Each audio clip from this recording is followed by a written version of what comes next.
This program is funded by the European Union.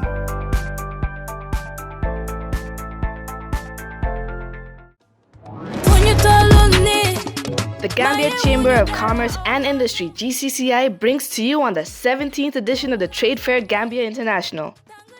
Come along with friends and family to get a taste of the food, glimpse of the fashion and cosmetics, and so much more from over 500 local and international businesses. 30 whole days of the opportunity to network, party, and shop till you drop.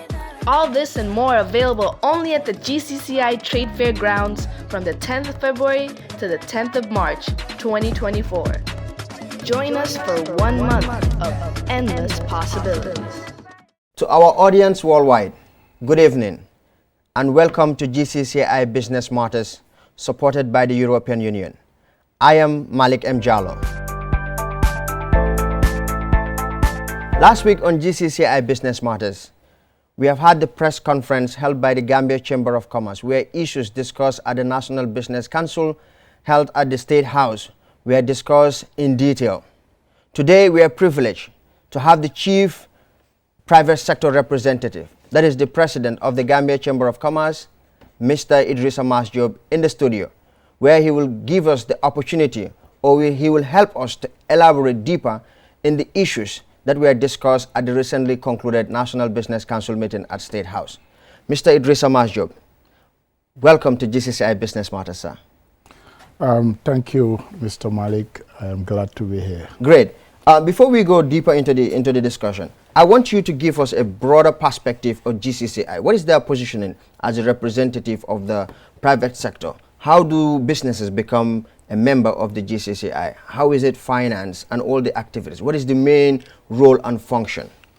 GCCI is a membership organization. It started in 1967, so it is older than the Republic of the Gambia, which started in 1971. The GCCI is also older than the Dalasi. So it's one of the oldest organizations in the Gambia. And it's an advocacy organization, but we tend to go just beyond business advocacy.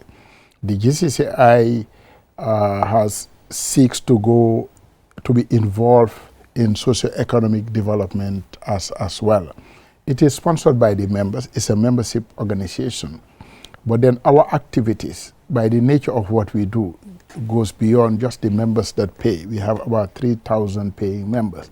But our activities, like I had said, and by the nature of what we do, advocacy for business-friendly laws, business-friendly environment, ease of doing business. The advocacy that we do is for the entire formal business sector, but also for the informal business sector, which is the majority of the Gambians.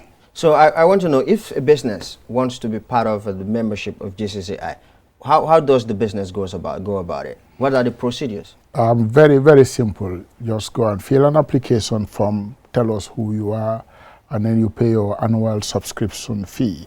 That gives you the right to vote during the AGM, right to information, and certain privileges in terms of international exhibitions, in terms of introductions to outside businesses, or even investors coming to the Gambia. Thank you. I think that was a very interesting elaboration or detailed explanation. So let's get to the main point here. The recently concluded business council meetings held at the State House. The Gambia's macroeconomy is taking what I believe a structural shift. We have a lot of important issues ranging from the import, that is import dependent, a very important subject that we cannot discuss about the Gambia's economy without mentioning it. We also have inflation, a global phenomenon driven by exogenous shocks that are happening in the global economy. A war between Russia and Ukraine, the COVID-19, and other issues that are driving supply chains that are shifting the supply chains or affecting logistics. We also have monetary policy, and then fiscal policy, government spending, government budget, and deficits. So, as you know, GCCI president, and given your understanding of the current macroeconomic environment to the micro level, what is your perspective right now on the Gambia's business environment? Before that, like you mentioned, the National Business Council, which is a partnership between the government of the Gambia and the private sector headed by GCCI. So it is not only the GCCI board members that are present. The Business Council also include key industry players. For example, Mohamed Jah represents the telecom sector and the employer association of the Gambia within that thing. You have Farimang Saho representing the manufacturers organization, Sol Fraser representing the real estate and construction. We have Suleiman Boj, also a member of the board, representing the agriculture and export sector. We had the president of the Gambia's Bar Association and the president of the Insurance Association, Madam Senor Thomas. The NBC was conceived beyond just advocacy. It was also a forum for business to participate beyond just normal business, to also participate in enhancing the business environment of the Gambia for socio-economic development. So this was the first time that it was chaired by His Excellency the President Adama Barrow, and we are very, very grateful for his presence. It has always been chaired almost quarterly by his able Vice President. So he was also present in the last meeting. So that was a landmark meeting.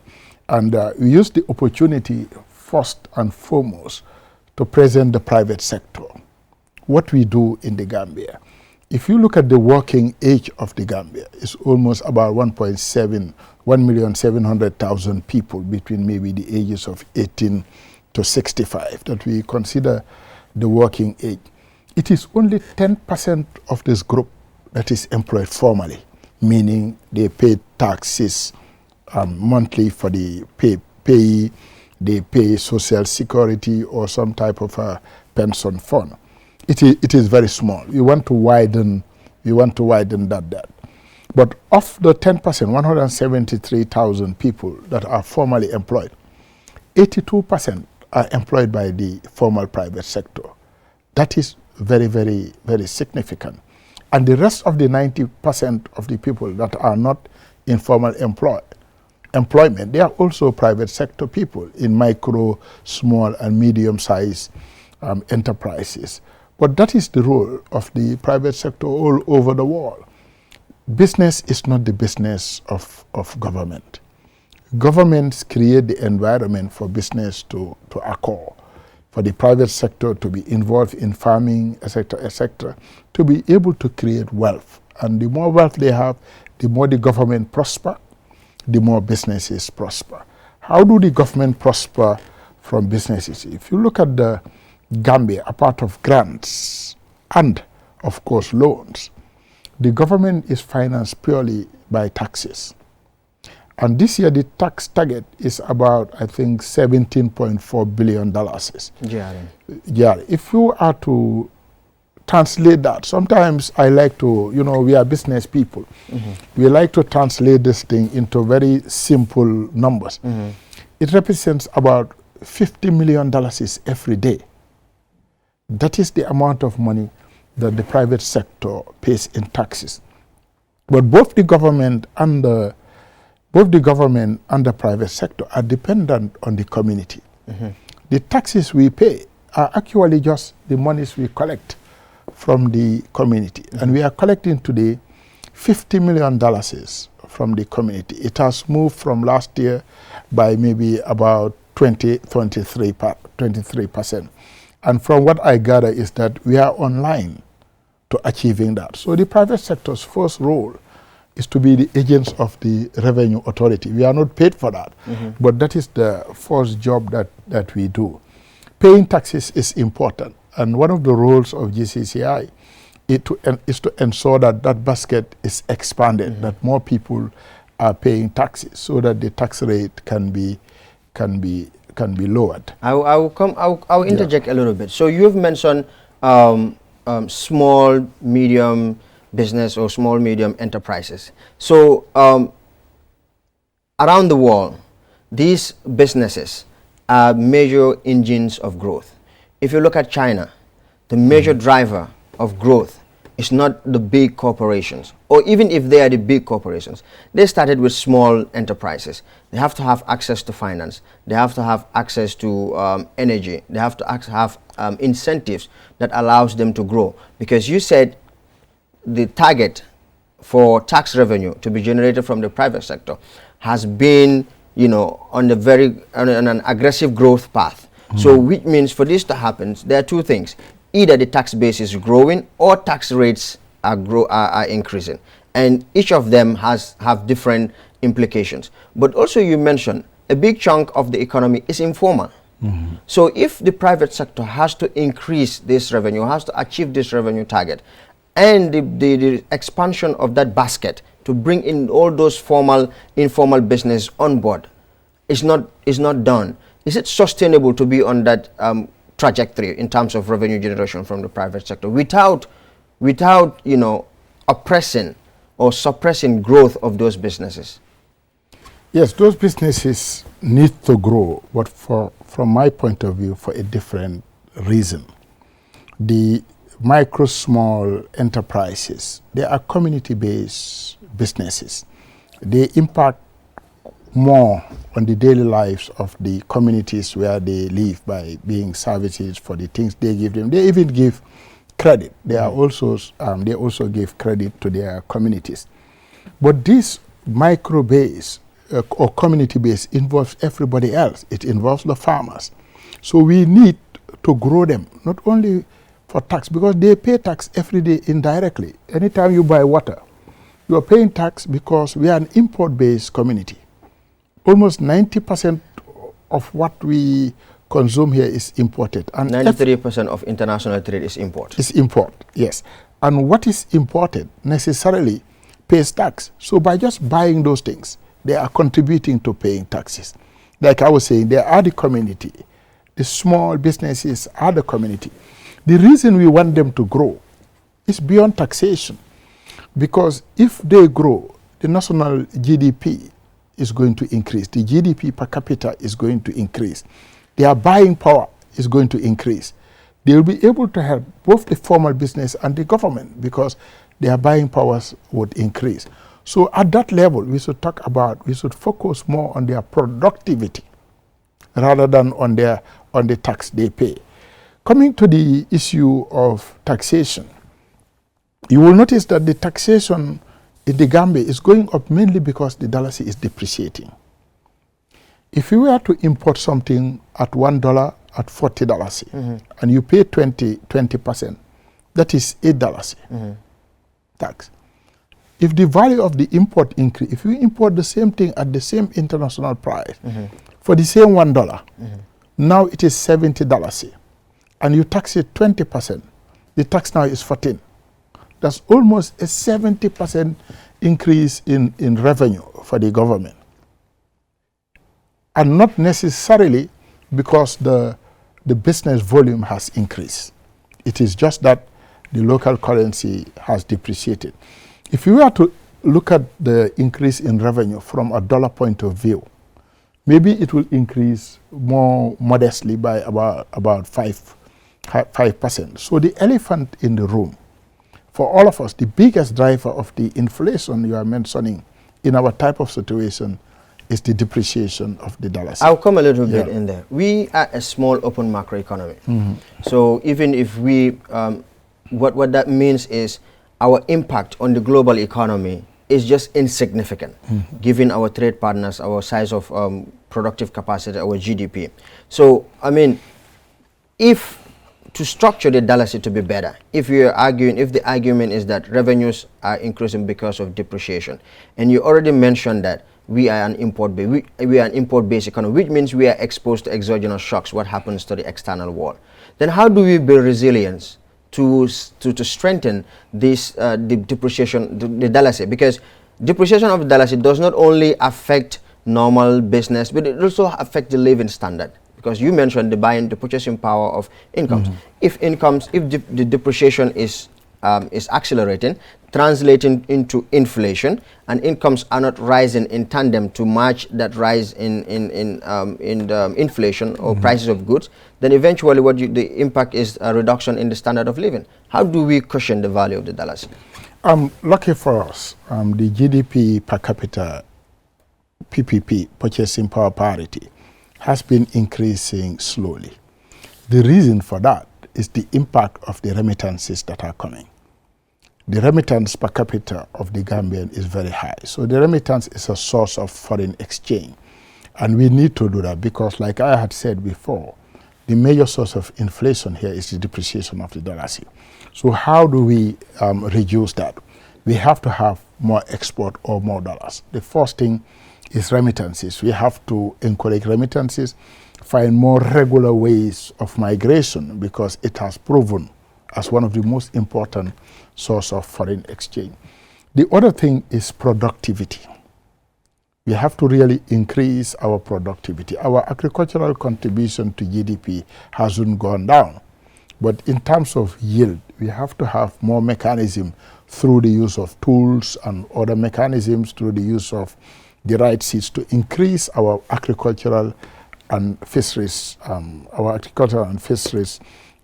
production, make it more efficient. But more importantly, beyond the issue of currencies, remittances, prices, you have explained that we live now in a world that is full of external shocks.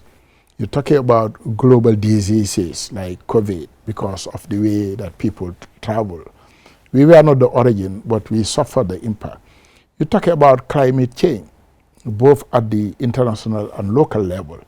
We have to be more serious with the issue of climate change because climate change affects also the food systems of the Gambia.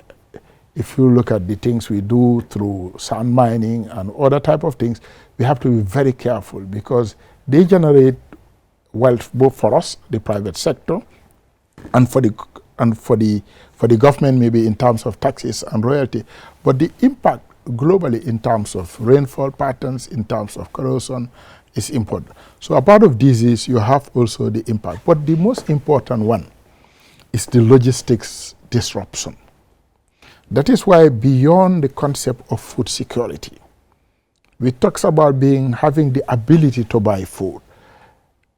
Even if you were to have the dollars, the logistics disruption due to the war around the Suez Canal, due to the food crisis from the Ukraine war, requires that for food sovereignty, we have to build in certain industries by force. Exactly. We have to invest in agriculture and light manufacturing, both as import substitute, but eventually as export to generate dollars. That's a very important point. Yeah. So I want us to, instead of focusing on the external shocks, because those are inevitable, and as an open economy trading, we cannot fully, get rid of them or their impact, but we can build resilience. That is to mitigate the impact of the shocks. So what I want to ask, you said remittances as a source of, because I believe exchange rates and inflation are very important. You mentioned remittance as a source of foreign exchange. But is that not also exposed to exogenous shocks? Because if you look at it, we have tourism and remittance as the main supplier of forex in the country. And this faces competing demand forces from both importers, from government in settling their bills and other issues. So I want you to help us to bring the resilience aspect, to make sure that we build resilience from inwards, not the factors that has to do with remittance, because remittance also, if those economies where our brothers and uncles are working are not doing well, or inflation is troubling them, then their ability to send here money also will be impacted. So from inwards, you mentioned agriculture, import substitution, and you also mentioned manufacturing. So I want you to elaborate on those points. What policies are needed? How do we encourage to bring, in terms of even investments, foreign investment in specific areas that we think are going to drive growth domestically? Yes, then we go back, like you are saying, to what is important. What is important is what is under our control. Like, first we start with the currency depreciation, and we were saying that there are things we can do to improve the business environment so that the small micro businesses can do better in agriculture, in manufacturing. I'll come back to the factors that we have taken to the government as being very important. The first one is fiscal discipline. We have to be able to reduce our expenditure pattern. We cannot just collect and spend, both at the household level and at the national level. The other thing that I have noticed that the government is doing, which we agree, is infrastructure, especially roads, because infrastructure is a very important part of development. Where we think we need more help and urgently in the things that we can do locally, one of them is just a policy matter.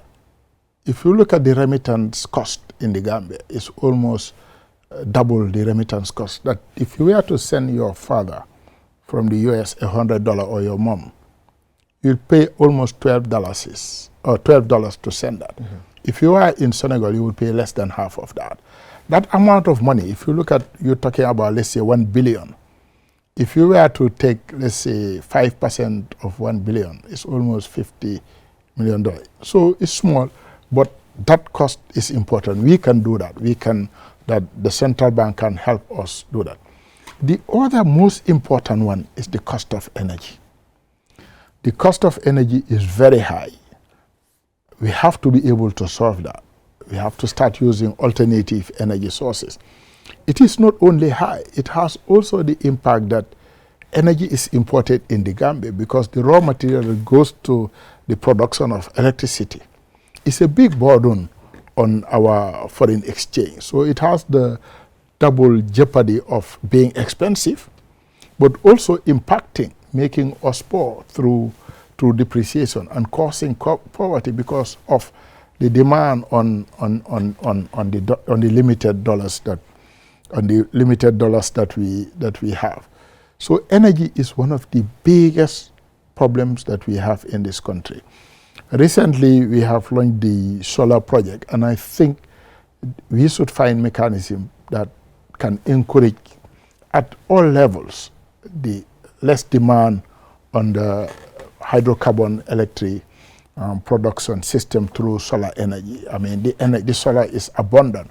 So the government and our partners and the private sector, we should all invest heavily to move away from that, by NAWEC also being able to allow some type of meter reversal, but more importantly, to buy the local solar energy, because anytime they buy that, they don't have that policy yet, but anytime they buy that, they're reducing. So that's important. The other important thing are just administrative.